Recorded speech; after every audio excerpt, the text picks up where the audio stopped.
Hi అండి, welcome back to my channel. ఈరోజు మలుకులు కట్టాను. ఉలువలతో పాటు శనగలు బఠానీలు కూడా మలుకు పెట్టాను. ఈ గింజల్ని ఓవర్ నైట్ నానబెట్టుకుని నెక్స్ట్ డే నైట్ కట్టి పెట్టేస్తే ఇలా మలుకులు వస్తాయి. ఈ సైజులో మలుకులు వస్తే సాంబార్ బాగుంటుంది. మలుకు ఉలువలు తినడం వల్ల ఫైబర్ ఎక్కువ ఉంటుంది. గ్యాస్ ట్రబుల్ ఇలాంటి సమస్యల్ని దూరం చేస్తుంది.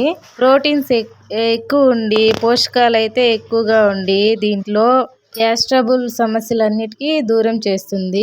దీనికి మసాలా పెట్టుకోవడం ఈజీ. చికెన్ మసాలా పెట్టుకునేసి దీన్ని ముద్ద లేకుంటే అన్నంలో కూడా బాగుంటుంది. మరిన్ని వీడియోస్ కోసం సబ్స్క్రైబ్ చేసుకోండి.